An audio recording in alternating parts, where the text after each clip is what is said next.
Hello students, welcome to global online. This is Ankita Sood. Paper one के final revision के लिए communication unit का full syllabus mock test आज मैं आपके लिए लेकर आई हूँ। इस सीरीज में जो भी क्वेश्चंस हैं ये बहुत बार पेपर में एज इट इज पूछे गए हैं एंड अपकमिंग एग्जाम में भी आपको देखने को मिल सकते हैं। इसीलिए स्टूडेंट्स ये क्वेश्चंस आपको अच्छे से समझने हैं, जिसके लिए हर एक क्वेश्चन के आंसर के साथ मैं आपको एक्सप्लेनेशन भी दूंगी, ताकि अगर अभी भी आपके कॉन्सेप्ट्स क्लियर नहीं है तो वो आसानी से क्लियर होते रहें। स्टूडेंट्स एग्जामिनेशन में सिर्फ 15 डेज रह गए हैं और आपके पेपर वन के इजी प्रिपरेशन के लिए 15 डेज क्रैश कोर्स लेकर आई हूँ, जिसमें आपको daily live lectures and recorded courses हम प्रोवाइड करवा रहे हैं। इन कोर्सेज की हेल्प से 15 डेज में आप बहुत इजीली अपने पेपर वन की तैयारी कर सकते हो, जिसमें कि पीवाईक्यूज एंड एक्सपेक्टेड क्वेश्चंस को भी इंक्लूड किया गया है। बहुत ही ज्यादा आसान ट्रिक्स के साथ इजी लैंग्वेज में और एग्जाम के लेवल के हिसाब से आपके यहाँ पर कॉन्सेप्ट हम क्लियर करवाते हैं। पूरे सिलेबस के नोट्स के साथ में mock test and question bank भी आपको दिए जाएंगे, एग्जैक्टली वैसे ही जैसे एग्जाम में हिंदी और इंग्लिश में सवाल बनते हैं। इस क्रैश कोर्स को ज्वाइन करने के लिए ग्लोबल ऑनलाइन ऐप को डाउनलोड करिए। स्टोर सेक्शन पर सर्च बार में आप मध्य प्रदेश सेट लिखोगे तो यहाँ पर स्टूडेंट्स लाइव क्लासेस का ऑप्शन आपके सामने है एंड कंटेंट पर जाकर के आप रिकॉर्डेड कोर्स को भी देख सकते हो, जिसमें कि यूनिट वाइज आपके लिए हम बेस्ट इजी ट्रिक्स के साथ कंटेंट प्रोवाइड करवाते हैं। आप चाहो तो इन नंबर्स पर भी व्हाट्सएप पर कॉल या मैसेज करके जानकारी ले सकते हो। इसी के साथ फर्स्ट क्वेश्चन पे पढ़ते हैं, जिसमें स्टेटमेंट वन कहती है Meta cognition is the understanding about one's own use of language. Meta cognition cognition क्या होता है? किसी भी पर्सन की, जब हम मेंटल एबिलिटीज की बात करते हैं, मानसिक लेवल की बात करते हैं, तो वो मेटा कॉग्निशन होता है। तो इसमें ये कहा है कि वो अपने, अब देखो आप लोग कई बार बैठे होते हैं, आप लोग सोच रहे होंगे कि भाई हम कितने, हमारा एबिलिटीज कितनी है, हम किस लेवल तक के एग्जाम्स दे सकते हैं, हम किस लेवल तक की चीजों को समझ सकते हैं। सबको अपना अपना मेंटल एबिलिटीज पता होती है। तो ये होता है मेटा कॉग्निशन, जिसमें कोई भी पर्सन अपने ही लैंग्वेज, अपने ही लेवल के बारे में बात करता है। तो ये स्टेटमेंट बिल्कुल सही है। दूसरी स्टेटमेंट कहती है numerics is the knowledge about our own thinking process. तो ये स्टेटमेंट गलत है, क्योंकि न्यूमेरिक्स अपनी थिंकिंग प्रोसेस से रिलेटेड नहीं होती है। ये चीजें क्या होती हैं, ये आपकी जो भी लैंग्वेज से अब देखो किसी भी बच्चे को, छोटे बच्चे को पोयम के थ्रू, सॉन्ग्स के थ्रू चीजें याद करवाई जाती हैं, तो उनको समझना आसान होता है। तो न्यूमेरिक्स जो है वो बेसिकली आपके वर्ड्स, आपके फ्रेजेस, आपके सेंटेंसेस को कैसे इजी वे में आप समझ सकते हो, उस चीज पर फोकस करता है। न्यूमेरिक्स बेसिकली एक सिमेंटिक स्टडी होती है। सिमेंटिक स्टडी होती है वर्ड्स की, सेंटेंसेस की, एंड इसमें फोकस किया जाता है कि वर्ड्स को कैसे इजी वे में किसी को, किसी के सामने प्रेजेंट किया जाए। तो इसीलिए स्टेटमेंट टू बिल्कुल गलत है।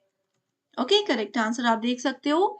Next question is media interactivity is experienced at different levels of different relationships. अब मीडिया क्या होता है? अब हम सबसे ज्यादा यूज करते हैं आज के समय पे सोशल मीडिया। सोशल मीडिया में आप किसी दूसरे पर्सन से जुड़े हुए होते हो, आप बहुत से लोगों से बात करते हो। इसमें ये कहा है कि मीडिया इंटरएक्टिविटी जो है डिफरेंट लेवल पर डिफरेंट रिलेशंस के साथ काम करती है। तो ये आता है आपका टेक्नो सोशल के अंदर। टेक्नो सोशल का मतलब होता है टेक्नोलॉजी। आप लोग देखो घर पे बैठे हुए टेक्नोलॉजी का इस्तेमाल कर रहे हो, इंटरनेट, मीडिया, मोबाइल, इन सब चीज़ों का इस्तेमाल कर रहे हो, और सोशल, सामाजिक रूप पे लोगों से जुड़े हुए भी हो, घर से बाहर निकले हुए भी, इतने-इतने सालों से लोगों से पर्सनली नहीं मिले हो, लेकिन मीडिया के थ्रू सामाजिक तौर पर लोगों से मिले हुए हो, जुड़ते हो। तो ये techno social is the correct answer here. आगे बढ़ने से पहले ये भी देखिए स्टूडेंट्स, हमारे 2024 एमपी सेट एग्जाम के जितने भी स्टूडेंट्स थे उनका फीडबैक आप देख सकते हो कि फर्स्ट अटेम्प्ट में स्टूडेंट्स ने हमारे पेपर वन की मदद से एग्जाम को क्वालिफाई किया है। आप सभी यहाँ पर देखिए हमारी टेस्ट सीरीज, हमारी डेली लाइव क्लासेस ने उनको कितनी ज्यादा हेल्प की है। 3 to 4 मंथ्स अच्छे से पढ़ाई की स्टूडेंट्स ने और पेपर वन में 78 मार्क्स लिए हैं और इससे उनका एग्जाम क्वालिफाई हुआ है। 2023 का डेटा देखिए, ये हमारे सभी स्टूडेंट्स व्हाट्सएप ग्रुप में एडेड है। जैसे मैंने आपको बताया कि अगर आप हमारा कोर्स ज्वाइन करते हो तो आप सबको एक ग्रुप में ऐड किया जाएगा, जहां पर आपके डाउट्स भी सॉल्व किए जाते हैं, आपको क्लास के बाद सारी पीडीएफ मिलती हैं, कोई भी आपके अगर कंफ्यूजन वाले पॉइंट्स होते हैं उनको यहाँ पर डिटेल में डिस्कस किया जाता है। तो ये सब हमारे ही ग्रुप के स्टूडेंट्स हैं, जिन्होंने देखिए हमारी क्लासेस से अपना एग्जामिनेशन डिफरेंट सब्जेक्ट्स में क्वालिफाई किया है, वो भी सिर्फ और सिर्फ पेपर वन की हेल्प से। तो आप सभी स्टूडेंट्स इन नंबर्स पर कांटेक्ट करके कोर्सेज की पूरी जानकारी भी ले सकते हो। Next is there is an argument that the emergence of cable and television audiences has brought in more personalized and interactive media culture. So इसमें कहा है कि बहुत समय से ये एक लंबा तर्क चलता आ रहा है कि केबल और टेलीविजन के जो दर्शक हैं, ठीक है, वो मोर पर्सनलाइज्ड, वो अधिक व्यक्तिगत और इंटरैक्टिव मीडिया को यूज करते हैं। बिल्कुल सही है। ठीक है, स्टेटमेंट 2 बोलती है with in an integrated communication system. Integrated system का मतलब है कि आप इंटरनेट और ये सब लेटेस्ट टेक्नोलॉजी का यूज करके प्लस ट्रेडिशनल टेक्नोलॉजी का यूज करके कम्युनिकेट करते हो। इसमें बोला है messages do not require communicability and socialisation. तो ये कह रहे हैं कि दोनों तरीके से जब आप कम्युनिकेट करते हो तो उसमें सामाजिकरण और संप्रेषीयता, अच्छे तरीके से बातचीत करना को इंक्लूड नहीं किया जाता। तो ये बिल्कुल गलत स्टेटमेंट है। तो स्टेटमेंट 1 सही है, स्टेटमेंट 2 गलत है। Condensation symbols in political communication are, they are always related to what? So देखो, कंडेंसेशन सिंबल्स क्या होते हैं? पॉलिटिकल कम्युनिकेशन में राजनीतिक जो भाषा होती है उसमें कंडेंसेशन सिंबल्स को बहुत ज़्यादा लेवल पर यूज़ किया जाता है। इसमें नेम, वर्ड, फ्रेजेस, मैक्सिम्स, ये सब चीज़ें जो है इनकी वैल्यूज़ होती हैं। ठीक है? अब देखो, भाषण जब नेता लोग देते हैं तो वो क्या करते हैं? जिस मुद्दे पर लोग परेशान होते हैं वो वैसे-वैसे वादे करते हैं। जैसे कई बोलेंगे बेरोज़गारी से बहुत युवा परेशान हैं, तो नेता लोग क्या करेंगे? भाषण में अपने बेरोज़गारी का मुद्दा उठाएँगे, महँगाई का मुद्दा उठाएँगे, तो वो होते हैं कंडेंसेशन सिंबल्स, कि उनकी जो वीकनेस है ऑडियंस की, उनको कैप्चर करके वोट अपनी तरफ खींच लेंगे। तो ये क्या है? एवोकेटिव इसको कहा जाता है। विचारोत्तेजक इसको कहा जाता है कि ऐसे-ऐसे मुद्दे होंगे कि लोग उनकी तरफ अट्रैक्ट होंगे ही होंगे। Next question is, the electronic space of internet has failed to displace the institutional space in a society even an iota.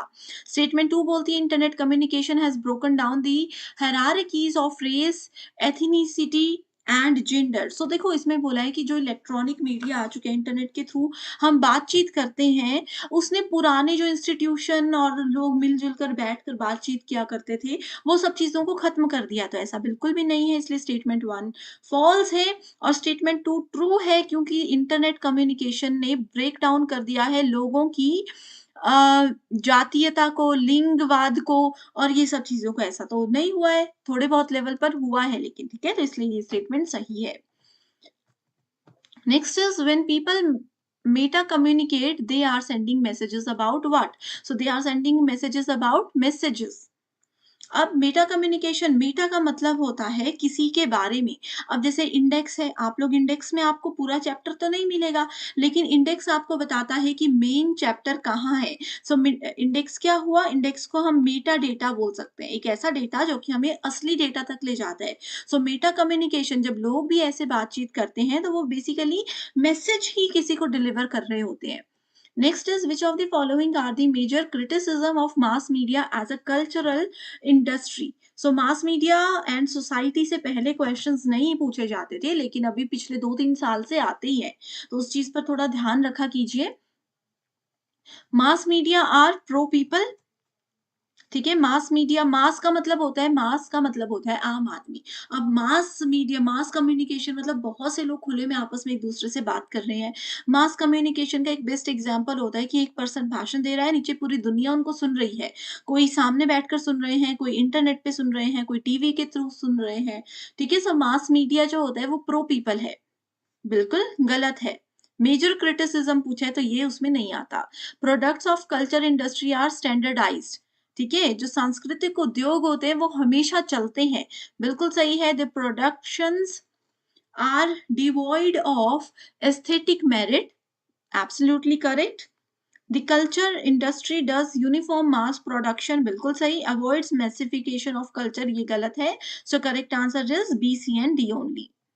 Next is the Buddhist argue that reality should be understood as a linguistic construction.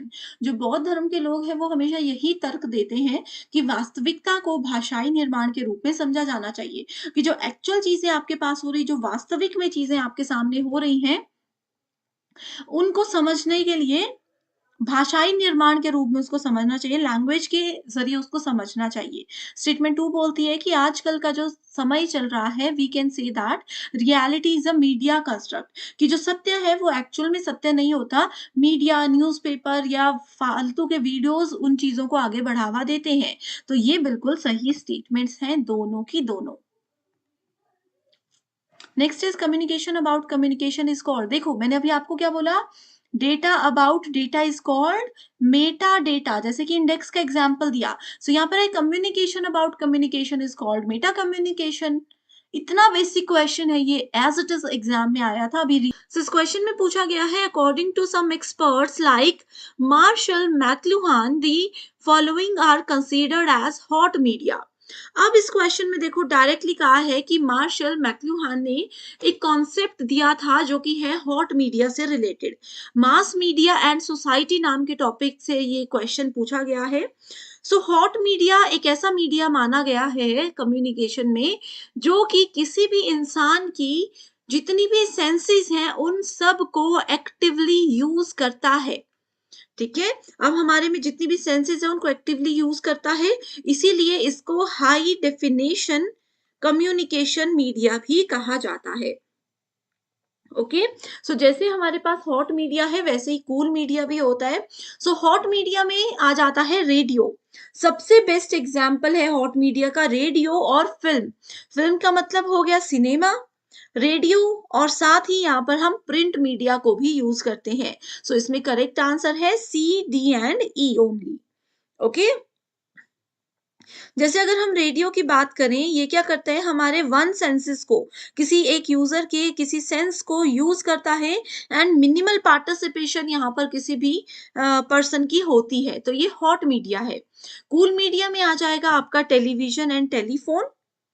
ठीक है, TV, mobile phone, conversation, comic books जो होती हैं ये सब आपकी cool media में आती है। ये किसी पर्सन की सेंसेस को कम लेवल पर यूज करती है, इसलिए इसको कूल मीडिया कहा जाता है।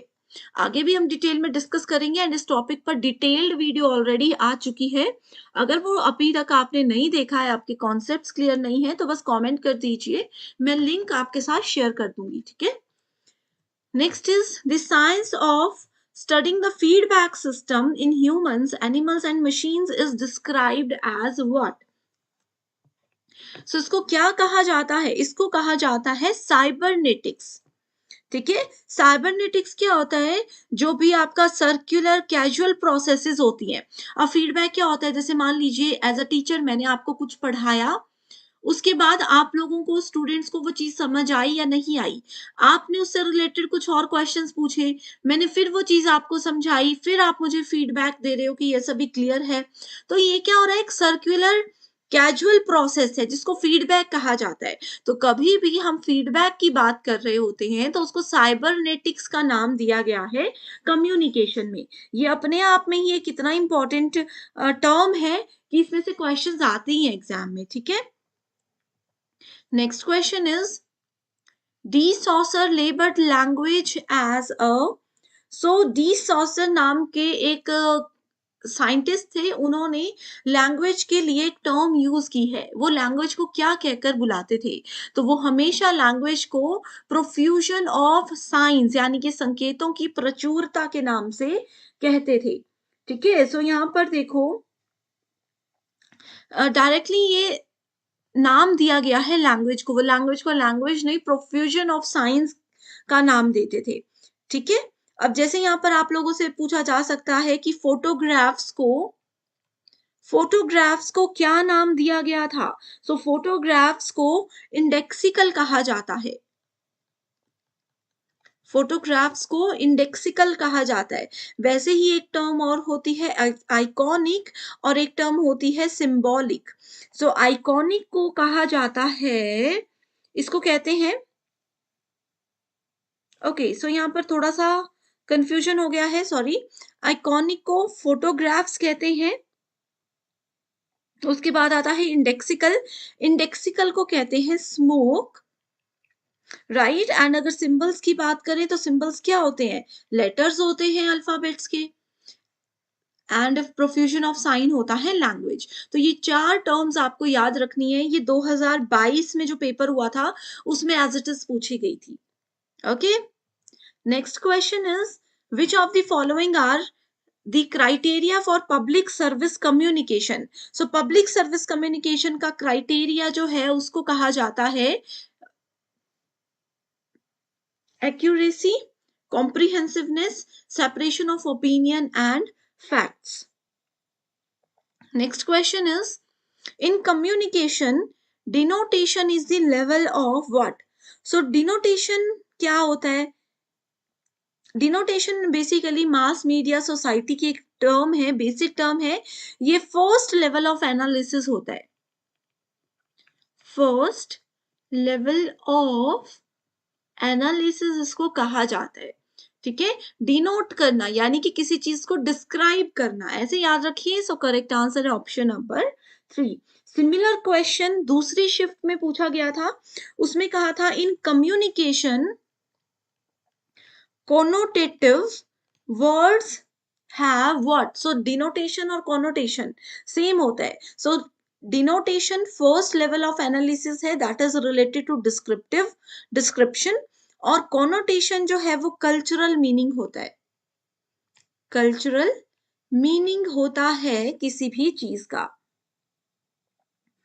Connotation refers to the meaning suggested or implied by the use of a particular word beyond its literal यानी कि डिनोटेटिव और कॉमन मीनिंग। अब देखो किसी चीज का कोई जनरल मीनिंग है लेकिन कल्चरल मीनिंग उस चीज का कुछ और हो सकता है, तो उसको कॉनोटेटिव कहते हैं। ओके, एंड कम्युनिकेशन में ये बैरियर होता है। बैरियर्स ऑफ इफेक्टिव कम्युनिकेशन हमने पढ़ा है। तो बैरियर्स में 2 इंपॉर्टेंट टाइप्स होते हैं, डिनोटेशन एंड कॉनोटेशन। तो ये आपको जरूर डिटेल में पढ़कर जाना है। ठीक है, next is in terms of communication, the dominant interests of a large culture will form the image of minority audiences. So ये statement बिल्कुल सही है। And statement 2 बोलती है the medium of television is often considered as a new religion. So television एक new religion का medium बताया गया है, ये भी बिल्कुल सही है। So both the statements are absolutely correct. Next is symbols provide meaning when used in a. अब देखो कोई भी सिंबल है, ठीक है, अब जैसे ये एक सिंबल होता है इस तरीके से। सिंबल जब कोई मीनिंग प्रोवाइड करवाते हैं, सिंबल से हमें मीनिंग कब पता चलता है? जब उनको कैसे यूज किया जाता है? जब उनको यूज किया जाता है स्पेसिफिक कल्चरल कॉन्टेक्स्ट के बेसिस पे। ओके, बहुत बेसिक क्वेश्चन है। Next is a hot medium is characterised by. So hot medium क्या होता है? एनालिटिकल प्रिसीजन होता है एंड ये बेसिकली एक क्वांटिटेटिव एनालिसिस होता है, सिक्वेंशियल ऑर्डर पे ये काम करता है। सो इसकी कैरेक्टरिस्टिक्स पूछी गई हैं। It is low audience participation इसमें होती है। जैसे रेडियो की बात की थी, रेडियो आप सिर्फ ऑन करके सुन सकते हो, ज्यादा से ज्यादा वहां पर आप क्या कर सकते हो? चैनल चेंज कर सकते हो। लो पार्टिसिपेशन है ना आपकी, आप ज्यादा कोई नहीं कर सकते। अब जैसे फ्रेश मीडिया है, यूट्यूब वगैरह है, वहां पर हाई ऑडियंस पार्टिसिपेशन होती है, बहुत इंटरनल लेवल तक यूजर को उसमें एक्सेस की पावर होती है। ठीक है, it envelopes only one sense. अब रेडियो सुन रहे हो तो आपके सिर्फ कान बिजी है, आंखें चाहे बंद करके सुनते रहो, कोई फर्क नहीं पड़ता। Large amount of information supplies यहाँ पर होती है। Next is a cool medium has features of. ये दोनों क्वेश्चंस अलग अलग शिफ्ट्स में आए थे, ऐसे ही होता है। ठीक है, इसीलिए प्रीवियस ईयर क्वेश्चन से मैं आपको बताना चाहती हूँ कि कैसे पूछा जाता है। ठीक है, सो कूल मीडियम क्या हो गया? It provides small amount of information. It tends not to be supplemented by hot media. Okay, so ये कुछ important concepts थे examination के लिए जो बहुत important है। In the initial stages, mass communication has considered as study of propaganda. Now it has its linguistic component in terms of science, codes and languages. So यहाँ पे both the statements are true. Direct definition दी है mass communication. Statement 1 में the disadvantage of interpersonal communication is the availability of immediate feedback. तो सबसे पहले बताती हूँ कि इंटरपर्सनल कम्युनिकेशन क्या होता है। जो अगर 2 या 2 से ज़्यादा लोग आपस में इंफॉर्मेशन एक्सचेंज करते हैं, उसको इंटरपर्सनल कम्युनिकेशन कहते हैं। 2 लोग हैं, वो आपस में बातचीत कर रहे हैं, that is called interpersonal communication. जब एक सिंगल पर्सन होता है, वो अपने मन में कुछ बोल रहे हैं, शीशे के सामने कुछ बात कर रहे हैं, अपने आप से कई बार हम कुछ बोलते हैं, that is called intrapersonal communication. So इसमें बोला है कि अगर 2 लोग आपस में बातचीत कर रहे हैं, एक पर्सन ने कुछ पूछ लिया और दूसरे ने एकदम से विदिन सम सेकंड्स उसका रिप्लाई कर दिया, उसका फीडबैक दे दिया, ये इस तरीके की कम्युनिकेशन की सबसे बड़ी डिसएडवांटेज होती है। तो क्या ये आपको डिसएडवांटेज लगती है? नहीं होती है। 2 लोग बात कर रहे हैं, कोई सामने से अच्छा-सा रिप्लाई कर दे, अच्छा-सा फीडबैक दे दे, तो वो एक अच्छा कम्युनिकेशन होता है। तो ये स्टेटमेंट गलत है, ये एडवांटेज होती है, ना कि डिसएडवांटेज होती है। सेकंड स्टेटमेंट बोलती है the greatest advantage of mass communication is it's delayed feedback. So here mass communication होता है, जैसे कि आप लोगों ने नेता लोगों के भाषण सुने होंगे, आप लोग रेडियो सुनते हो, टीवी देखते हो। टीवी में क्या होता है, एक पर्सन एक जगह से कुछ बोल रही है और पूरी दुनिया उनको सुन रही है। किसी नेता का भाषण चल रहा है, काफी हजारों में लोग उनके सामने लाइव उनको सुन रहे होते हैं। काफी लोग अपने टीवी में, मोबाइल फोन में उनको सुन रहे होते हैं, यानी कि एक सेंडर है और मल्टीपल रिसीवर है। इसमें इसकी एडवांटेज ये बोली है कि इसमें फीडबैक बहुत आराम से होता है। तो ऐसा ज़रूरी नहीं है, मास कम्युनिकेशन में बहुत बार ऐसा होता है कि फीडबैक होता ही नहीं है। सो इसीलिए ये वाली स्टेटमेंट भी गलत है। तो करेक्ट आंसर होगा both the statements are incorrect. Okay, so इस तरीके से आप लोगों को क्वेश्चन समझने हैं। बहुत ईजी क्वेश्चंस आते हैं। सो नेक्स्ट है, आगे अगले क्वेश्चन में कहा गया है in communication language involves different degrees of identification for generalization।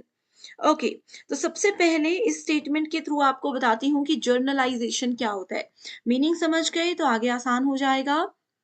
Okay, so generalization is when a communicator can apply a skill in different contexts and settings। मान लीजिए आप में कोई स्किल है, आपने क्या किया, डिफरेंट डिफरेंट एनवायरनमेंट में डिफरेंट डिफरेंट जगह पर आप उस स्किल को कम्युनिकेशन के दौरान यूज कर रहे हो। कई लोगों में ये स्किल्स होती है कि वो बहुत प्यार से बात करते हैं, बहुत पोलाइटली बात करते हैं, जिससे कि कम्युनिकेशन बेहतर हो जाता है। तो उसको जर्नलाइजेशन कहा जाता है। ओके, सो इस क्वेश्चन में देखो क्या है, ये स्टेटमेंट बिल्कुल करेक्ट है। इसमें जो लैंग्वेज होती है वो different degrees of identification use करता है, स्पेशली फॉर जर्नलाइजेशन, कि आप अपने कम्युनिकेशन के स्किल्स को किस तरीके से लैंग्वेज के थ्रू प्रेजेंट करते हो। बिल्कुल सही स्टेटमेंट है। स्टेटमेंट 2 बोलती है abstraction is described as a process of leaving out details and for effective communication and awareness of the details left out is necessary. Abstraction क्या होता है? अमूर्तन इसको कहते हैं। Abstraction uses basically a strategy of simplification. कितनी simple तरीके से आप एक इफेक्टिव बात को प्रेजेंट करते हो, that is called abstraction.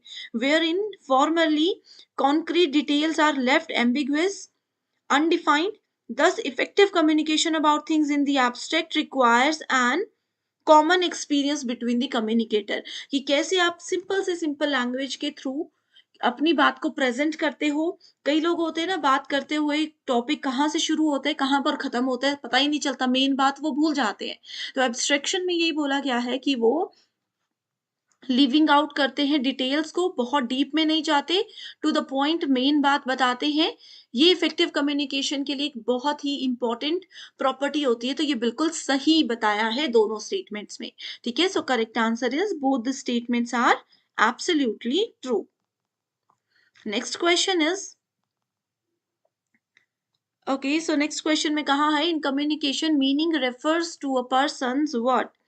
Communication में जो मीनिंग्स होते हैं वो क्या रिप्रेजेंट करते हैं, वो बताते हैं internal responses to a message.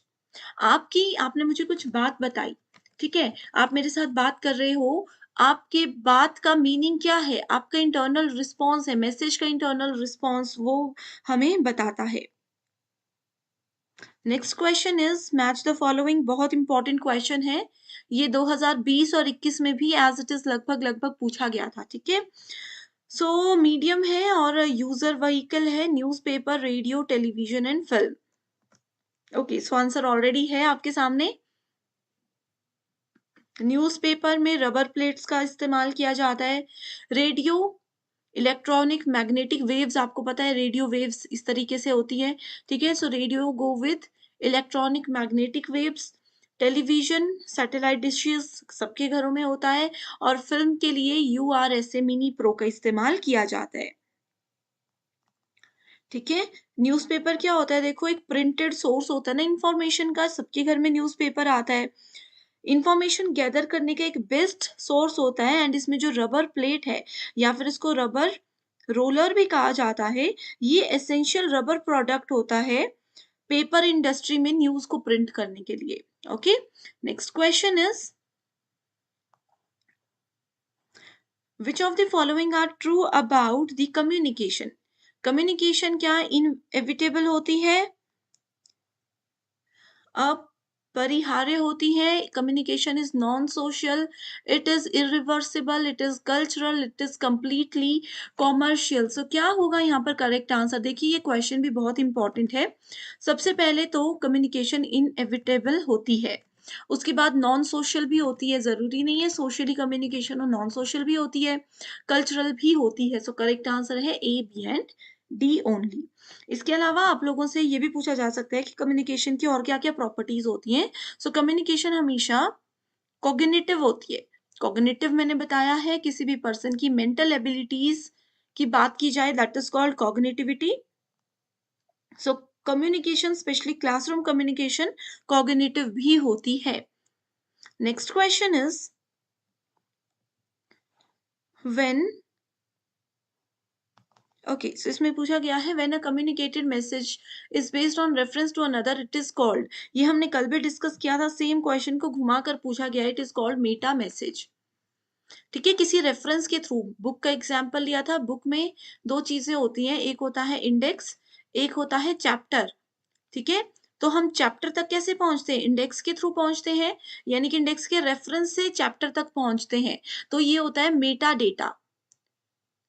तो रेफरेंस की बात हो रही है, सो मेटा मैसेज या मेटा डेटा आप हमेशा करेक्ट आंसर सेलेक्ट कीजिए। Next question is classroom communication is often refer to as contiguous communication. Easy है, okay. Next is communication communicative language is used by people to get sympathy, ignore fellow travelers, placates or embarrass enemies and comfort friends।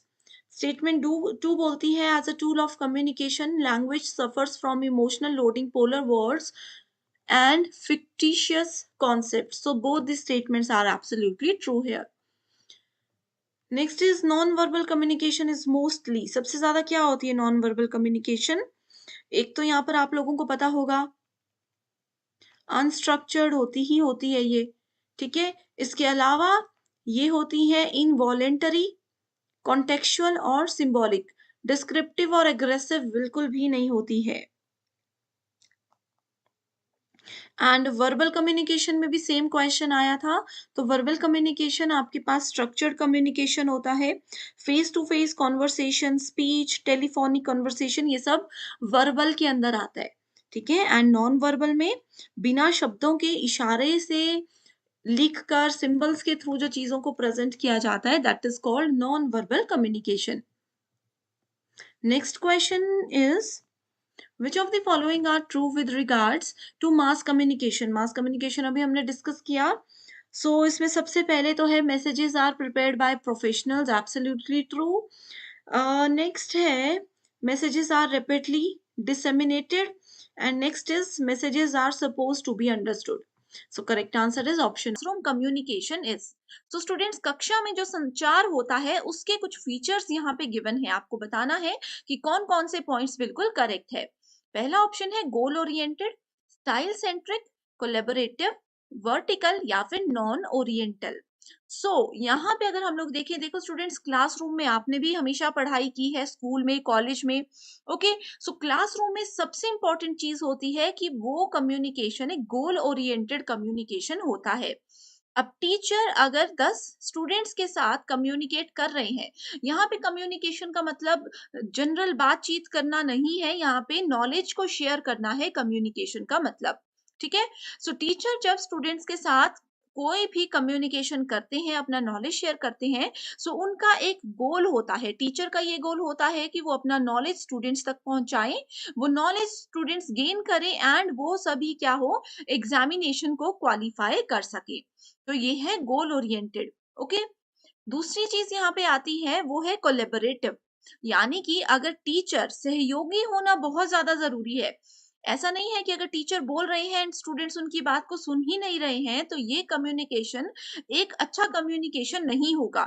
So class में अगर students teacher की बात अच्छे से सुने and teacher students के level को ध्यान में रखते हुए पढ़ाई करवाएं, अपना सिलेबस कवर करवाएं, तो वो चीज आती है कोलेबोरेटिव पॉइंट के अंदर। सो इस according correct answer here is option number 3। Next question is statement based question है। इसमें पहली स्टेटमेंट में पूछा गया है, in a classroom every teacher has to perform the gate keeping function. So classroom में हर एक टीचर जो है वो गेट कीपिंग का काम जरूर करते हैं, यानी कि गेट कीपिंग का मतलब है कि उनकी नजर हर एक स्टूडेंट पर जरूर होती है, हर एक स्टूडेंट की एक्टिविटी पर जरूर होती है। सेकेंड स्टेटमेंट में बोला गया है, every teacher in any higher educational institution should act as the moral custodian of students both inside and outside it. ठीक है, यानी कि हायर एजुकेशनल इंस्टीट्यूशंस में टीचर का एक ऐसा रोल भी होता है कि वो स्टूडेंट्स के एक गाइड के रूप में काम करे। अब गाइड का मतलब ये नहीं है कि वो सिर्फ बताएं कि पेपर को कैसे क्वालिफाई करना है, उसके अलावा भी वो स्टूडेंट्स को उनके करियर में क्या करना चाहिए, क्या क्या ऑप्शंस हो सकते हैं, ये सब चीजें बताने में मदद करते हैं। सो इस अकॉर्डिंग यहाँ पे करेक्ट आंसर है ऑप्शन नंबर 1 की दोनों ही स्टेटमेंट्स बिल्कुल ट्रू है। सो स्टूडेंट्स, इस तरह के ना बेसिक कॉन्सेप्ट्स जो होते हैं क्लासरूम कम्युनिकेशन से, वो हमेशा एग्जाम में आते हैं। वहां पे आपको अपने पॉइंट ऑफ व्यू से जो चीजें हैं उस हिसाब से आंसर नहीं देना है, आपको जनरली देखना है कि जनरली लोगों को क्या लगता है कि ये क्या इस सिचुएशन में क्या आंसर हो सकता है। तो अगर ऐसा करोगे तो डेफिनेटली आपका आंसर हमेशा सही है। मैच द फॉलोइंग से, जिसमें कि एक तरफ कम्युनिकेशन बैरियर्स की बात की गई है एंड वहीं दूसरी तरफ उनकी डिस्क्रिप्शन दी गई है। One of the most important topic, हर साल हर शिफ्ट में एक क्वेश्चन यहाँ से जरूर आता है। तो 4 टाइप्स होते हैं बैरियर के, physical, psychological, language and cultural. Okay, so physical barrier क्या होते हैं? फिजिकल बैरियर होते हैं इनऑडिबल वॉइस की वजह से। ठीक है, इसके यहाँ पे डिस्क्रिप्शन दी गई है, डायरेक्ट ये मेन पॉइंट्स इसके बताए गए हैं। अब देखो, एक पर्सन अगर इंडिया में है एंड दूसरा पर्सन किसी दूसरी कंट्री में है, तो वहां पे क्या हो सकता है कि उन लोगों की एक दूसरे की आवाज नहीं आ पाएगी, फोन कॉल भी कई बार कनेक्ट नहीं हो पाते हैं, तो ये होता है physical barrier.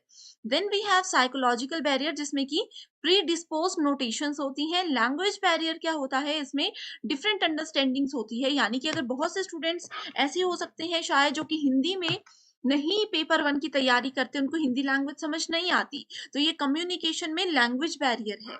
Okay, next we have is cultural barrier, जिसमें कि स्टीरियोटाइप्स होते हैं, तो जिनका कल्चर ही डिफरेंट है तो वो वैसे ही एक दूसरे की बात नहीं समझ पाते, एक दूसरे से बातचीत इजीली नहीं कर सकते। Next question is, what communication for educational purpose takes place? The sequence of elements is. So, जब भी किसी एजुकेशनल पर्पस के लिए हम कम्युनिकेट कर रहे हैं, तो उसमें एक सीक्वेंस होता है कि कैसे हम एक पर्सन दूसरे पर्सन तक अपनी बात पहुंचा सकता है। तो सबसे पहले वहां पे आप लोगों के पास क्या आता है, सोर्स आता है, देन आता है encoder, then message, decoder and feedback. ठीक है, तो सोर्स का क्या मतलब हो गया कि कैसे आप बात करेंगे। अब देखिए, मैं हूं, ठीक है, मेरे पास सोर्स नहीं है, मेरे पास नॉलेज बहुत ज्यादा है, लेकिन मेरे पास कुछ ऐसा तरीका नहीं है, कुछ ऐसा स्रोत नहीं है जिसकी मदद से मैं अपने स्टूडेंट्स तक अपने नॉलेज शेयर कर सकूं। तो अगर मेरे पास सोर्स है, अगर मेरे पास इंटरनेट को एक एग्जांपल लेते हैं सोर्स का, इंटरनेट है, तो मैं क्या करूंगी, अपने मैसेज को शेयर करने के लिए रेडी हो जाऊंगी। ठीक है, फिर एनकोडर है, यानी कि मैं भी रेडी हूँ, इंटरनेट भी मेरे पास है। उसके बाद मैं मैसेज को तैयार करूंगी, मैसेज तैयार करके मैंने किस तक पहुंचा दिया, स्टूडेंट्स तक पहुंचा दिया, तो आप लोग हो गए डिकोडर्स। एंड आप लोग जैसे कमेंट्स करके हमें बताते हो कि यस ये वीडियो हमें पसंद आई या नहीं आई, या आपकी कोई रिक्वेस्ट होती है किसी टॉपिक को लेकर के, तो वो सब चीजें क्या आ जाती हैं, वो सब चीजें आ जाती हैं फीडबैक के अंडर। तो इस तरह से आपको ये सीक्वेंस याद रखना है।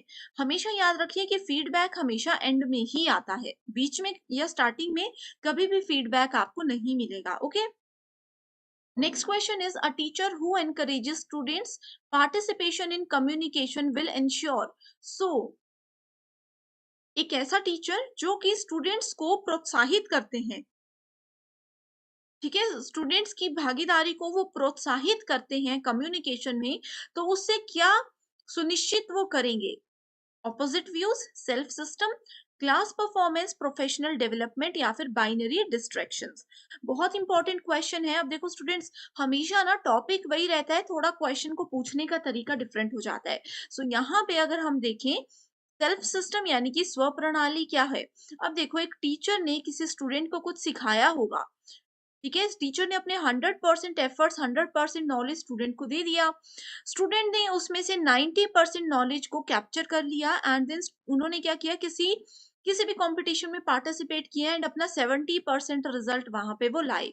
तो इसमें क्या किया, टीचर ने ही स्टूडेंट को एनकरेज किया, उनके पार्टिसिपेशन को एनकरेज किया। तो सबसे पहले उनका सेल्फ सिस्टम वहां पे आता है, ठीक है, एक स्टूडेंट के सेल्फ सिस्टम को, टीचर के सेल्फ सिस्टम को यहाँ पे इंक्लूड किया जाता है। Then we have class performance, और उसके बाद आ जाता है कि प्रोफेशनल डेवलपमेंट, कि इस तरह से एक स्टूडेंट की और एक टीचर की प्रोफेशनल डेवलपमेंट होती है। Next question is communication barrier. So students, यहाँ पे इस क्वेश्चन का आंसर मैं आप लोगों को नहीं देने वाली हूँ, ठीक है। यहाँ पे देखो, अभी हमने प्रीवियस क्वेश्चन में ही ये सभी टाइप्स डिस्कस किए थे। अब इसको आप लोग अच्छे से पढ़िए, वीडियो को पॉज कीजिए और इसका आंसर देख के मुझे कमेंट कीजिए। अगर आपका आंसर सही होगा या गलत होगा, जो भी है मैं आपको कमेंट करके जरूर बताऊंगी। So next question we have, when communication enhances the interaction of learners. So communication जब लर्नर्स की यानी कि स्टूडेंट्स की इंटरेक्शन को, उनकी भागीदारी को बढ़ा देता है, तो वो कौन सा कम्युनिकेशन होता है, वो साइकोलॉजिकल यानी कि मनोवैज्ञानिक कम्युनिकेशन होता है। साइकोलॉजिकल कम्युनिकेशन में क्या क्या चीजें इन्वॉल्व होती हैं, उसमें किसी स्टूडेंट का माइंड यानी कि दिमाग और उनका बिहेवियर यानी कि उनका स्वभाव, ये दोनों चीजें उसमें इंक्लूडेड होती हैं। Okay, next question is statement based question है, signs and symbols have internal relationships to produce meanings. So symbol और sign यानी कि जैसे हम लोग बात करते हो, हम लोग मुंह से तो बोल ही रहे हैं, तो वो क्या हो गए, वर्ड्स हो गए, लेकिन यहाँ पे साइन और सिंबल की बात की गई है, यानी कि हम लोग हाथों से इशारे करके या फिर कोई पिक्चर दिखा करके किसी दूसरे पर्सन को कोई बात बताते हैं, तो वो क्या करते हैं, मीनिंग को प्रोड्यूस करते हैं। Next statement is, this is possible because of a network of signs through such relations. This is possible because of network of signs through such relations. ठीक है, सो ये जो साइंस और सिंबल के बीच में इंटरनल रिलेशनशिप्स होते हैं, इसकी वजह से ही उनके मीनिंग को प्रोड्यूस कर पाना, उनके अर्थ को निकाल पाना, उत्पन्न कर पाना जो है वो संभव होता है। सो करेक्ट आंसर यहाँ पे है option number 1, that statement 1 and 2 are true. Next question again types of communication से है, इंट्रापर्सनल, इंटरपर्सनल, ग्रुप कम्युनिकेशन या फिर मास कम्युनिकेशन। सो स्टूडेंट्स, यहाँ पे देखो, आप लोगों को अगर आपने मेरे प्रीवियस लेक्चर्स देखे हैं तो मैंने बताया है, इंट्रापर्सनल होता है जो एक पर्सन अपने आप से ही बातें करते हैं। अब अपने आप से बातें करने का मतलब क्या होता है कि कई बार कोई रिहर्सल कर रहे हैं, वो शीशे के सामने कुछ प्रैक्टिस कर रहे हैं, या फिर हम लोग मन में कुछ सोचते हैं, ये सब चीजें आती है इंट्रापर्सनल यानी कि अपने आप से कुछ बात करना। Then we have interpersonal communication. Interpersonal में एक पर्सन किसी दूसरे पर्सन से बात करता है, यहाँ पे सिर्फ 2 ही लोग होते हैं। Then we have group communication. Okay, so group communication में क्या होता है, बहुत सारे लोग होते हैं एंड सभी लोग क्या करते हैं, पार्टिसिपेट करते हैं, सभी लोग उस वाली बातचीत में पार्टिसिपेट करते हैं, उसमें सबको बोलने का अधिकार होता है। किसी पर्टिकुलर टॉपिक पे कोई भी टॉपिक आपको दे दिया जाएगा, उस पे आप लोग बात करोगे। मास कम्युनिकेशन क्या होता है, मास कम्युनिकेशन में एक पर्सन बहुत बड़ी ऑडियंस को एक मैसेज एक साथ देता है। इसके एक एग्जांपल है टीवी न्यूज़ चैनल। जैसे न्यूज़ में क्या होता है, लाखों करोड़ों लोग एक जगह बैठ के एक टीवी से एक ही पर्सन से कुछ न्यूज़ सुन रहे हैं, या फिर आप लोगों ने देखा होगा जो नेता होते हैं उनके भाषण होते हैं, ये सब चीज़ें आती हैं मास कम्युनिकेशन के अंदर। मास का मतलब होता है जहाँ पे बहुत सारे लोग जुड़े हुए हों, बहुत सारे लोग उस समय पे वहाँ पे उपलब्ध हों। ठीक है? सो अब देखो, विद इन वन सेल्फ मतलब इंट्रापर्सनल। सो फर्स्ट को अगर 4 से मैच करोगे सो करेक्ट आंसर है, इसी से आपको करेक्ट आंसर मिल जाता ऑप्शन नंबर 4। बाकी ऑप्शंस तक हम गए ही नहीं, right? Next question is in communication process when the sender and receiver interchange role. ये रिपीटेड क्वेश्चन है, इसका करेक्ट आंसर है ट्रांजैक्शनल मॉडल। अगला क्वेश्चन है, given below are two statements, personality conflicts in a classroom situation are a barrier to effective interaction. तो personality conflicts क्या होती हैं, ये इसका मतलब है कि दो लोग, अब क्लासरूम में दो स्टूडेंट्स है ए एंड बी, ठीक है, दोनों में पर्सनालिटी कॉन्फ्लिक्ट्स हो सकता है, किस चीज को लेकर के, उनके स्टाइल को लेकर के, उनके एथिक्स यानी कि उनके नैतिकताओं को लेकर के, उनके वैल्यूज को लेकर के, उनके रूल्स को लेकर के। अब एक पर्सन अगर बोलता है कि ये पर्टिकुलर बॉक्स जो है खाली है, इस तरह से आप इसको मानकर चल सकते हो, ठीक है। अब जैसे पर्सन ए बोलता है कि ये वाला बॉक्स आधा खाली है, पर्सन बी बोलता है कि आधा भरा है, तो क्या है, ये पर्सनालिटी कॉन्फ्लिक्ट का एक छोटा सा एग्जांपल है यूजीसी नेट के कम्युनिकेशन के हिसाब से, ठीक है। सो यहाँ पे सेकेंड स्टेटमेंट बोलती है, interpersonal communication is invariably considered the best solution in classroom environment. So interpersonal communication यानी कि एक आदमी सिर्फ किसी अलग एक आदमी से बातचीत करता है, ये इनवेरिएबली जो है एक बेस्ट सॉल्यूशन होता है क्लासरूम कम्युनिकेशन का। तो ऐसा तो नहीं है, अब क्लासरूम में इतने सारे बच्चे हैं, 50 बच्चे अगर एक क्लासरूम में हैं, तो ऐसा तो नहीं है कि एक पर्सन किसी एक से ही बात करेगा। 5-6 लोगों का ग्रुप होते हैं तो वो आपस में भी बात करते हैं, ठीक है। सो इसी वजह से सेकंड स्टेटमेंट बिल्कुल इनकरेक्ट है and fourth statement is correct. Next question is efficacy of written communication depends on.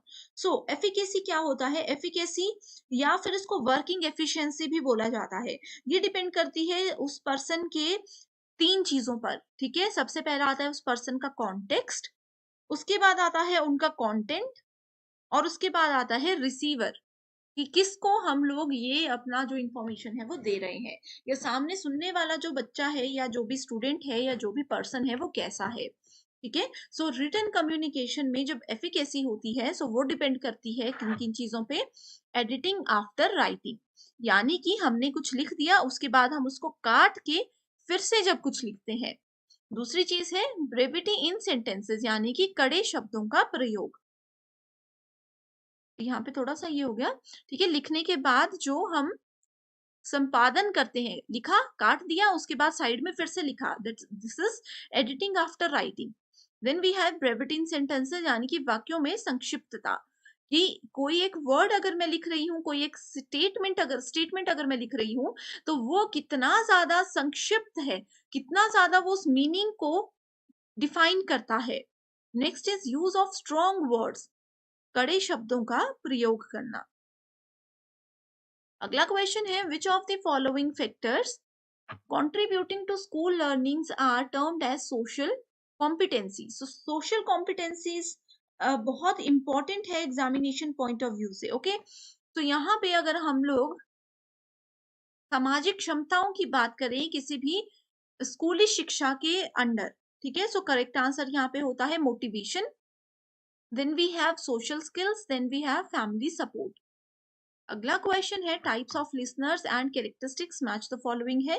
Poor listeners जो ढंग से बात नहीं सुनते, अग्रेसिव लिसनर्स जो कि एकदम से गुस्सा हो जाते हैं या एकदम से आक्रामक हो जाते हैं, थर्ड इज पैसिव लिसनर्स जो कि निष्क्रिय होते हैं, एंड चौथा है स्यूडो इंटेलेक्चुअल लिसनर्स। तो यहाँ पे आप देख सकते हो इसका करेक्ट आंसर है ऑप्शन नंबर 4, इसमें याद रखने का कुछ भी नहीं है, ठीक है। डायरेक्टली देखो स्टूडेंट्स, अगर आप लोगों को ये पता होता कि केयर अदर्स जो होते हैं, यानी कि दूसरों को जो डराने में रहते हैं, जिससे कि दूसरों को, कई लोगों का नेचर ऐसा होता है ना कि वो सबको डराते रहते हैं, सो वो अग्रेसिव लिसनर। इसको अगर आप लोग मैच कर लेते तो आप लोग देख सकते हो ऑप्शन में आप लोग बहुत इजीली करेक्ट आंसर तक पहुंच जाते। Next is the domain of media appeal addresses the issues related to, direct statement है, related to emotions. Next question, synchronous communication takes place through which of the following technologies. तो synchronous communication क्या होता है, ये students आप लोगों को पता होना चाहिए। दो या दो से ज्यादा लोग अगर एक साथ एक समय पे बात कर रहे हैं, लाइव इंटरचेंज कर रहे हैं कम्युनिकेशन को, उसको सिंक्रोनस कम्युनिकेशन बोला जा सकता है। सो वो वीडियो चैट में भी होता है, ठीक है, वर्चुअल क्लासरूम में भी होता है, ऑडियो कॉन्फ्रेंसिंग में भी होता है। अब देखो, विकीपीडियाज, विकीज अगर हम बात करें तो इसमें ये फैसिलिटी नहीं होती। इलेक्ट्रॉनिक मेल यानी कि ईमेल आप लोगों ने किया होगा, ठीक है, तो उसमें भी नहीं होती। अगर सिंपल यहाँ पे देखो वीडियो चैट लिखा है, अगर सिर्फ चैट लिखा होता तो उसमें भी वो भी सिंक्रोनस की कैटेगरी में नहीं आता। क्यों नहीं आता? क्योंकि देखो, मान लीजिए मैंने आप लोगों को अभी मैसेज किया, आप मुझे 10 मिनट के बाद रिप्लाई करते हो, फिर मैं आपको अगले 20 मिनट के बाद रिप्लाई करती हूँ, तो वो एक साथ कम्युनिकेशन नहीं हो पाती। लेकिन वीडियो चैट, वर्चुअल क्लासरूम और ऑडियो कॉन्फ्रेंसिंग में हम आमने सामने होते हैं, एकदम से मैंने कुछ बोला, एकदम से आप लोगों ने रिप्लाई कर दिया, ठीक है। Next question is which of the following will make a student a good listener in the classroom. एक स्टूडेंट को, अब आप लोग स्टूडेंट हो, ठीक है, आप लोग एक अच्छे श्रोता कब बनोगे? आपको एक अच्छा श्रोता मैं कब बोलूंगी? एबिलिटी टू डिफ्लेक्ट अटेंशन यानी कि ध्यान हटाने की क्षमता, कंसंट्रेशन अगर आपकी होती है, डिजायर टू अंडरस्टैंड, अगर आप लोग सच में सीखना चाहते हो तो आप लोग एक अच्छे लिसनर होंगे। Emotional outburst, humanity to no and ignoring the other side. So ये देखो स्टूडेंट्स, यहाँ पे करेक्ट आंसर है बी, सी एंड ई। आप लोगों की एकाग्रता इंपॉर्टेंट है। अगर आप मेरी वीडियो अच्छे से सुन रहे हो तो आपको जरूर इसके सारे कॉन्सेप्ट्स क्लियर हो जाएंगे। डिजायर टू अंडरस्टैंड, अगर सच में आप समझने की इच्छा रखते हो, इंटरेस्ट के साथ यूजीसी नेट की कोचिंग ले रहे हो, तो डेफिनेटली आप समझोगे। And ignoring the other side यानी कि आपके पीछे कोई गाने चल रहे हैं, कोई कुछ बोल रहा है, आप लोग उन सब चीजों को इग्नोर करते हुए क्या कर रहे हो, सिर्फ और सिर्फ क्लासरूम में जो चल रहा है उस पर ध्यान दे रहे हो। सो आप एक अच्छे श्रोता हो। आप में से कौन कौन स्टूडेंट है, कमेंट करके मुझे जरूर बताइएगा। एंड इसी के साथ स्टूडेंट्स, आप लोगों को और किस टॉपिक पर इस तरह से पीवाईक्यू चाहिए, आप मुझे कमेंट कीजिए। या आप चाहते हो यूजीसी नेट पेपर 1 या पेपर 2 से रिलेटेड कोई भी क्वेरी है, कोई भी इंफॉर्मेशन आपको चाहिए, मुझे कमेंट कीजिए, मैं डेफिनेटली आपकी हेल्प करूंगी। So next we have poor listener. ये देखो स्टूडेंट्स, फिर से रिपीटेड क्वेश्चन है, तो इसका करेक्ट आंसर है option number D. Next question is communication activities of learners fall into domains consisting of. So communication activities है अगर learners की, दो स्टूडेंट्स अगर आपस में बात कर रहे हैं तो वो किस किस डोमेन को ध्यान में रखेंगे? Perception, groupism, interpersonal skills, regressive behaviour या फिर इंटरपर्सनल रिलेशनशिप्स। सो यहाँ पे अगर हम लोग देखें, सो करेक्ट आंसर है ए, सी एंड ई ओनली, ठीक है, यानी कि किसी स्टूडेंट की धारणा, अंतर व्यक्तिगत कौशल एंड पारंपरिक संबंध, पारस्परिक संबंध। Next question is given below are two statements, assertion and reason. New media enhance the opportunity to extend the learning environment unheard or before. ठीक है, यानी कि जो नया मीडिया है, जैसे अभी आप लोग क्लासेस, पहले ऑफलाइन कोचिंग होती थी, आपको रोज घर से जाना पड़ता था, लेकिन अब क्या हो रहा है? अब हो रहा है कि आप लोग घर बैठे बैठे कोचिंग ले रहे हो, ऑनलाइन लाइव क्लासेस देख रहे हो, तो ये न्यू मीडिया है, ठीक है। इसने क्या किया, आपकी लर्निंग को एक्सपेंड कर दिया।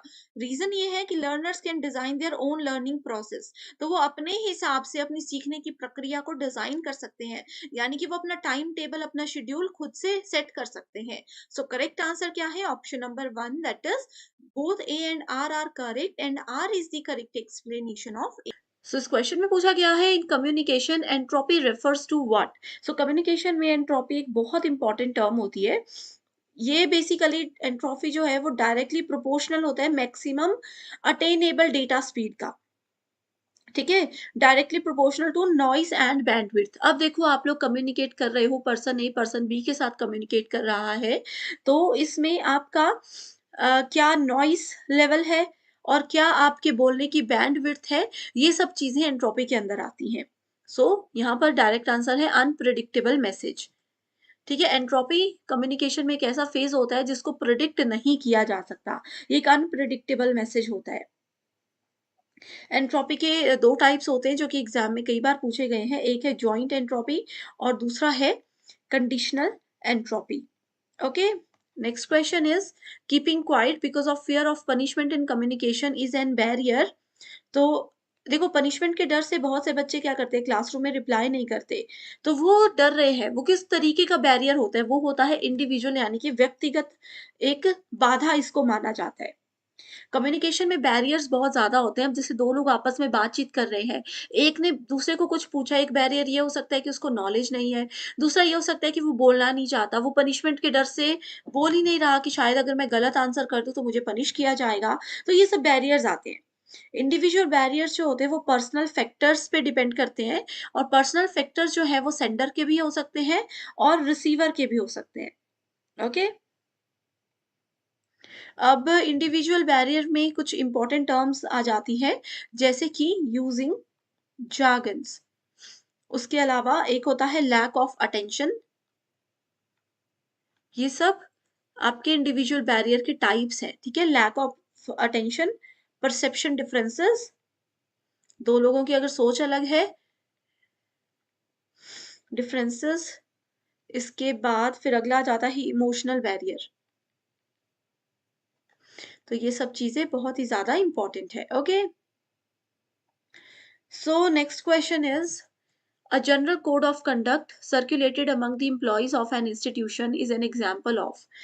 So एक जनरल मैसेज जो है वो किसी भी इंस्टीट्यूशन के एम्प्लॉयज में सर्कुलेट किया जा रहा है, उनके कर्मचारियों में शेयर किया जा रहा है। तो ये कौन सा कम्युनिकेशन का टाइप होता है, तो ये होता है आपका डाउनवर्ड कम्युनिकेशन।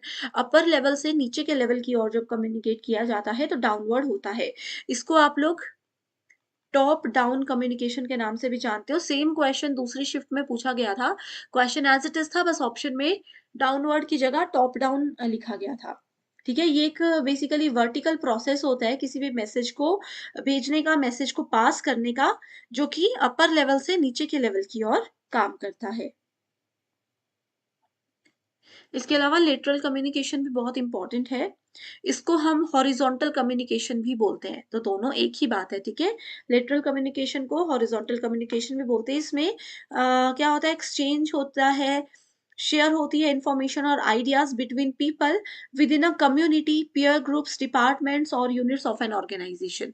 तो ये होता है, जैसे मान लीजिए क्लास में भी अलग अलग ग्रुप्स बने हुए हैं स्टूडेंट्स के, हर ग्रुप में 4-5 ऐसे ऐसे करके स्टूडेंट्स हैं, तो आपस में ये लोग जो कम्युनिकेशन कर रहे हैं दैट इज कॉल्ड लेटरल और हॉरिजॉन्टल कम्युनिकेशन।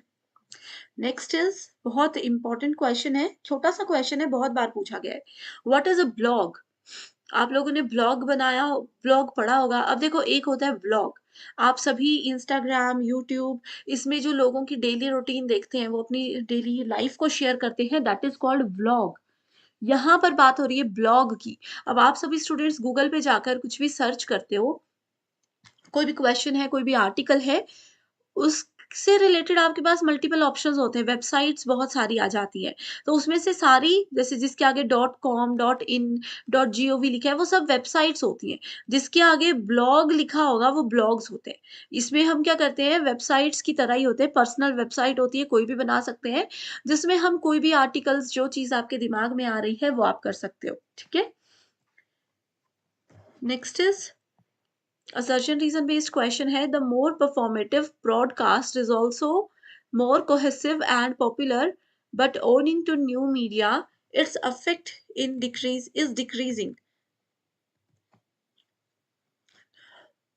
ठीक है, सो जितने भी ज्यादा परफॉर्मेटिव ब्रॉडकास्ट होते हैं वो बहुत ज्यादा कोहेसिव और पॉपुलर भी होते हैं, वो बहुत ज्यादा सामंजस्यपूर्ण और लोकप्रिय भी होते हैं। लेकिन नए मीडिया के कारण से, नए मीडिया जैसे फेसबुक हो गया, इंटरनेट हो गया, नए मीडिया के कारण इसका प्रभाव कम होता जा रहा है। यहाँ पर ये बोला है, तो ये बिल्कुल सही कहा है। पुराना जो तरीका होता था कम्युनिकेशन का वो बेस्ट था, अब नया उसको कम करता जा रहा है धीरे धीरे। इसका कारण ये है कि internet is trending to clips broadcast media. तो दोनों ही स्टेटमेंट्स बिल्कुल सही है, और असर्शन का ये जो कारण दिया गया है आर स्टेटमेंट में वो भी बिल्कुल सही है। न्यू मीडिया में आपका जैसे डिजिटल प्लेटफॉर्म आ जाता है, मैगजीन, न्यूज़पेपर, इन्हीं चीज़ों को चेंज करके जैसे फ़ोन्स, लैपटॉप, डेस्कटॉप, टैबलेट्स, ये सब चीज़ें आ जाती है न्यू मीडिया के अंदर, ठीक है? नेक्स्ट इज़ आंसर इसका यहाँ पर देख सकते हो। From the list given below, identify the psychological barriers of communication. So मैंने आप लोगों को कहा था कि barriers बहुत important होते हैं। barriers के types में से बहुत questions आते हैं। ठीक है, तो सबसे पहला psychological barrier कौन सा है? तो पहला आ जाता है prejudice, ठीक है, पूर्वाग्रह। दूसरा आता है disinterest और तीसरा है इनअटेंशन, यानी कि ध्यान नहीं देना। आपको कोई कुछ बता रहा है, आपसे बात कर रहे हैं, आपको उनकी बात में इंटरेस्ट ही नहीं है, तो वो एक साइकोलॉजिकल बैरियर है। ठीक है, आप उनकी बातों पे ध्यान ही नहीं दे रहे, तो ये भी साइकोलॉजिकल बैरियर होता है। तो correct answer is C, D and E only. अब यहाँ पर एक होमवर्क क्वेश्चन दे रही हूँ कि बताइए नॉइस और इनविजिबिलिटी कौन से टाइप का बैरियर है। ये क्वेश्चन आया है बार बार एग्जाम में, ठीक है, तो इसीलिए इसका आंसर मुझे कमेंट करके बताना, अगर नहीं आता है तो भी बताना। ओके, सो आप लोगों को अगर पूर्वाग्रह का मीनिंग नहीं पता तो ये क्या होता है, ये एक बैरियर होता है जिसमें कि इफेक्टिव लिसनिंग नहीं हो पाती। आप अच्छे से बोल रहे हो लेकिन सामने वाला उसको सुन ही नहीं रहा, ठीक है, क्योंकि आप लोग उस पर्सन को पसंद ही नहीं करते हो। आप उस पर्सन, जैसे देखो पूर्वाग्रह, पूर्व मतलब पहले, आपने पहले से ही एक इमेज बना ली है किसी पर्सन के लिए कि ये अच्छा बता ही नहीं सकते, इसका आइडिया कभी अच्छा हो ही नहीं सकता, तो इसमें इसीलिए ये साइकोलॉजिकल बैरियर होता है। इसके अलावा इमोशंस अगर ऑप्शन होता तो वो भी एक साइकोलॉजिकल बैरियर है। Next question is in which one of the following types of communication the data is pushed from a server to a client। ये सर्वर है, सर्वर से क्लाइंट की ओर अगर डेटा को पुश किया जा रहा है बिना क्लाइंट की रिक्वेस्ट के, क्लाइंट ने रिक्वेस्ट नहीं की फिर भी सर्वर से क्लाइंट को डेटा दिया जा रहा है, तो ये क्या होता है? ऑप्शन में दिया है पुश्ड फ्रॉम, तो ये होता है पुश टेक्नोलॉजी। ठीक है, सर्वर से कभी भी कोई डेटा बिना क्लाइंट की इंफॉर्मेशन के पुश किया जा रहा हो जबरदस्ती, that is called push technology. इसको आप पब्लिश और सब्सक्राइब मॉडल भी बोल सकते हो। Next question is in communication semantic barrier refers to what. So semantic barrier refers to varied connotations, यानी कि इसकी विविध अर्थ होते हैं। सिमेंटिक बैरियर वो होता है जिसके अलग अलग मीनिंग्स हो सकते हैं। सिचुएशन, हर एक सिचुएशन पे वो चीजें डिपेंड करती हैं। Next is which of the following are traditional approaches to communication, मतलब पारंपरिक दृष्टिकोण कौन कौन से है संचार के, कम्युनिकेशन के। सो यहाँ पर है अलंकारिक, देन वी हैव सांकेतिकता और घटना विज्ञान। Okay, The disadvantage of interpersonal communication is the availability of immediate feedback। ये क्वेश्चन ऑलरेडी आ चुका है एग्जाम में, कल भी हमने डिस्कस किया था। सो इंटरपर्सनल मतलब एक पर्सन किसी दूसरे पर्सन या 2-3 पर्सन से बात कर रहा हो, that is called interpersonal. Intrapersonal मतलब एक पर्सन अगर अपने आप से ही बात कर रहा हो, तो इसकी डिसएडवांटेज ये है कि इसमें एकदम से फीडबैक मिल जाता है, तत्काल प्रतिक्रिया होती है, तो ये डिसएडवांटेज नहीं होती है, एडवांटेज होती है। अगला है greatest advantage of mass communication is it's delayed feedback.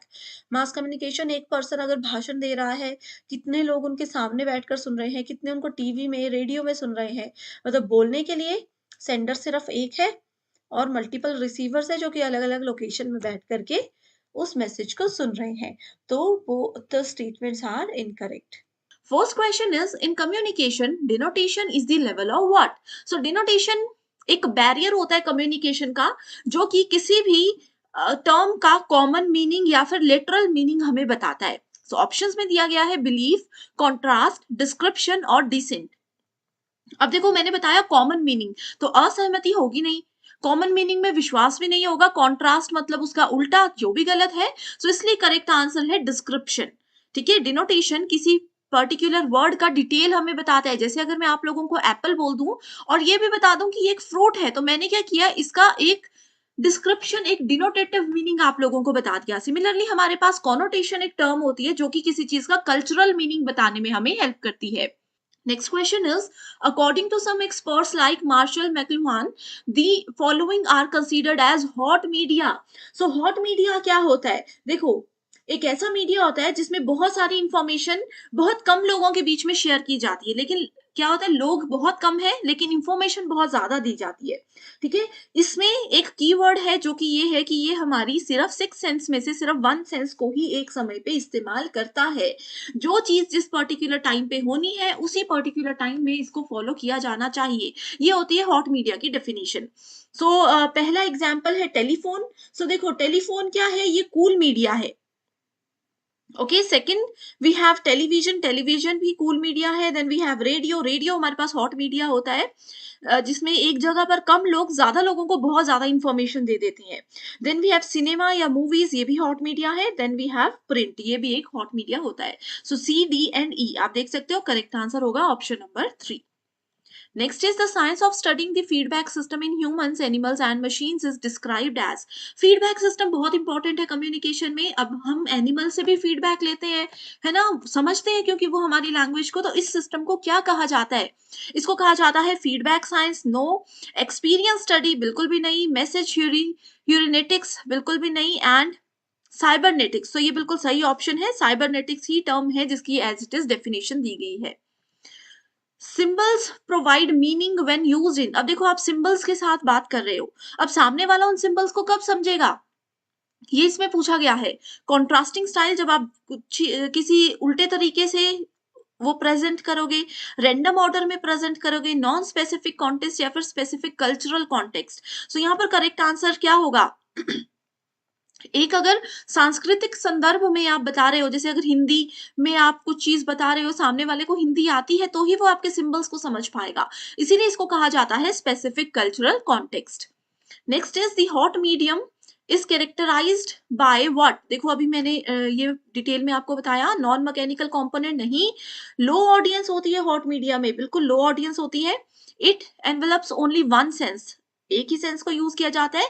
बहुत ज्यादा इंफॉर्मेशन सप्लाई होती है, बहुत ज्यादा इंफॉर्मेशन शेयरिंग होती है, बिल्कुल सही। हाई ऑडियंस अगर हो तो ये होता है cool media. So correct answer क्या है? B, C and D. B, C and D, that means option number B is the correct answer. Hot and cool media में इसके अलावा कुछ नहीं आएगा। 2 क्वेश्चन से आपके सारे कॉन्सेप्ट क्लियर हो गए। Next question is, people perceive the communicated messages according to their. अब एक पर्सन को आपने कोई मैसेज दिया, दूसरा पर्सन उसको समझ रहे हैं, कैसे समझेंगे? ऑफिशियल स्टेटस से? बिल्कुल भी नहीं। कल्चरल वैल्यू, सांस्कृतिक मूल्य बहुत इंपॉर्टेंट है कम्युनिकेशन में, या फिर वो अपनी तरफ से इमेजिन करके उस बात को समझ लेंगे, या फिर सिमेंटिक गैप्स। गैप्स जहां पर है वहां पे कम्युनिकेशन कभी नहीं हो सकता। और कल्चरल वैल्यूज एक कम्युनिकेशन को और भी ज्यादा बेहतर बनाने में मदद करती है। The doctrine of individualism, the political concept of communication is identified as what? So इसको क्या माना जाता है? Formula, economic indicator, institutional background या फिर ideology? Correct answer we have is ideology, यानी कि विचारधारा। ओके, यहाँ पर कीवर्ड यही है कि जब भी हम इंडोक्ट्रिनेशन की बात करते हैं, खास तौर पर पॉलिटिकल कॉन्सेप्ट में, तो गो फॉर आइडियोलॉजी हमेशा। Next is, which of the following is excluded from the list of communication barrier? communication barriers, communication में बाधाएं होती, physical barrier भी होता है, semantic भी होता है जो कि शब्दार्थ जिसको बोलते हैं, philosophical या फिर psychological। देखो, मनोविज्ञानी किसी का लेवल ही उतना नहीं है, छोटे बच्चे को यूजीसी नेट पढ़ाओगे तो वो समझेंगे? कभी भी नहीं। तो करेक्ट आंसर है philosophical barrier is the correct answer. Okay, next is, which of the following are forms of traditional media of communication? So संचार का पारंपरिक माध्यम कौन सा है? इट इज स्ट्रीट डेमोन्स्ट्रेशन, नहीं। यक्षगान, यक्षगान एक आर्ट होता है जिसमें शब्द, सिंबल्स, म्यूजिक, ये सब चीजें आती हैं, बिल्कुल सही होगा ये। कठपुतली, क्या कठपुतली से ट्रेडिशनल तरीके में लोगों को चीजें बताई जाती थी? हरी कथा या फिर फिल्मी डांसेस? तो फिल्मी डांसेस तो बिल्कुल नहीं है, करेक्ट आंसर होगा B, C and D, that is option number 2। सबकी मीनिंग आपको पता है। इमेजिन करो, पुराने जमाने में कम्युनिकेशन ऐसे दिया जाता था, लोगों को कोई नई चीज ऐसे बताई जाती थी। People who help in the transmission of messages, for example reporters और copy editors is known as. अब देखो, रिपोर्टर्स क्या करते हैं? एक्चुअल मार्केट से न्यूज उठाते हैं और ऑडियंस तक पहुंचाते हैं। तो वो क्या है, कैरियर है? नहीं है। ट्रांसपोर्टर्स हैं? बिल्कुल भी नहीं। मीडिएटर्स या फिर रिलाय पीपल। मीडिएटर्स वो होते हैं एक पर्सन जो बात यहाँ से वहां एक छोटे लेवल पर पहुंचाता है, लेकिन यहाँ पर बड़े लेवल पर बात की गई है तो रिलाय पीपल होगा जिन पर हम निर्भर करते हैं। सो correct answer is 4. Which of the following mass media is considered less expensive and more effective than others for educational communication of non-literates? So देखो यहाँ पर मास मीडिया यानी कि बहुत बड़ा लेवल पर बहुत बड़ी ऑडियंस को किसी एक पर्सन ने इंफॉर्मेशन देनी है, जैसे रेडियो, भाषण, ये सब होता है। इसमें बोले कि कम एक्सपेंसिव है और जो लोग पढ़ लिख नहीं सकते उन लोगों के लिए जरूरी है, तो टेलीविजन होगा, लेकिन लेस एक्सपेंसिव है। टेलीविजन तो महंगा होता है, इसको गलत है ये। रेडियो, न्यूज़पेपर, फिल्म्स भी महंगी ही होती है एक तरीके से। सबसे सस्ता यहाँ पर लोग बोलेंगे लेस एक्सपेंसिव है तो न्यूज़पेपर मान लेते, लेकिन यहाँ पर बोले नॉन लिटरेट्स, जो पढ़े लिखे नहीं है, तो इसका मतलब है कि वो पढ़ नहीं सकते, सुन तो सकते हैं। That is correct answer is option number 2, radio. ऐसे आप लोग क्वेश्चंस के आंसर ढूंढिए, बहुत इजी है। What are the relevant strategies of effective communication in a classroom? Understanding cultural background of students. True. Clarity of speech, आप जो बोल रहे हैं उसकी समझ होनी चाहिए, आपके शब्दों में क्लैरिटी होनी चाहिए। Focused listening on both sides, teacher भी अगर अच्छे से बोले और सुने और स्टूडेंट्स भी, तो ही एक अच्छा क्लासरूम कम्युनिकेशन हो सकता है।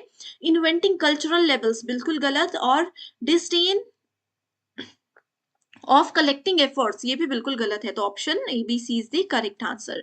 बहुत इजी क्वेश्चंस हैं, बार बार रिपीट होते हैं। नेक्स्ट इज स्टेटमेंट 1 है, language and other symbolic means of mass communication are social products. Okay, so इसमें कहा है कि मास कम्युनिकेशन जैसे भाषण होता है, एक पर्सन बोलते हैं और बहुत सारे सुनते हैं। उन्होंने कहा है कि लैंग्वेज और जो सिंबल मीनिंग होते हैं वो सोशल प्रोडक्ट्स होते हैं, बिल्कुल सही है। स्टेटमेंट 2 बोलती है communication media always make their audience feel comfortable, हमेशा ये कंफर्टेबल फील नहीं करती। ओके, कई बार स्टूडेंट्स या सामने वाले जो लिसनर होते हैं वो अनकंफर्टेबल भी होते हैं मीडिया के through. First is true, second is false, correct answer is 3। Next है persuasive communication does not blur the difference between truth and falsehood. So देखो ये एज इट इज स्टेटमेंट दी गई है जो कि बिल्कुल गलत है। Mass mediated communication never reflects truth, mass media इसमें बोला है कि कभी भी सच्चाई नहीं बताते, कभी तो बताते ही है, बीच में झूठ भी हो जाता है, इसलिए दोनों स्टेटमेंट्स गलत हैं। Next is in mass communication print is considered as what. So print media को क्या माना जाता है? अब आप बोलोगे कि मैम यहाँ पर ना हॉट मीडिया का ऑप्शन है ना कूल मीडिया का ऑप्शन है, तो क्या होगा? फोक मीडियम नहीं, इलेक्ट्रॉनिक मीडियम होता है, जैसे ये पीडीएफ फाइल मैं आपको दूंगी या आप यहाँ पर डिजिटली मेरी सेशन को देख रहे हो, that is called electronic medium, तो ये भी नहीं है प्रिंट। उसके बाद है ऑर्डिनरी मीडियम भी नहीं होता, साधारण मीडियम नहीं होता, ये मैकेनिकल मीडियम होता है कि मशीन हमें हेल्प करती है कम्युनिकेशन में, जैसे कि न्यूज़पेपर इसका एक बेस्ट एग्जाम्पल है। Okay, so correct answer is option number 3। So thank you. Paper 2 के फाइनल रिवीजन के लिए एक स्टडी मटेरियल हम लेकर आए हैं जिसमें आपको full syllabus updated notes and MCQs मिलेंगे। एमसीक्यूज के साथ स्टूडेंट्स यहाँ पर आपको आपके स्टेट और अदर स्टेट्स के पीवाईक्यूज भी हम प्रोवाइड करवाते हैं एंड ये सारा कंटेंट पीडीएफ की हेल्प से मिलेगा, जो कि ना सिर्फ एग्जामिनेशन बल्कि इसके बाद होने वाले इंटरव्यू को क्वालिफाई करने में भी आपको हेल्प करेगा। तो ये जो भी सब्जेक्ट्स आपके सामने हैं आपको इनके फाइल्स का एक्सेस मिल सकता है। इसके लिए गिवन नंबर्स पर आपको व्हाट्सएप के थ्रू कॉन्टैक्ट करना है और पूरी जानकारी मिल जाएगी। Thank you so much everyone for watching this video and I wish you all the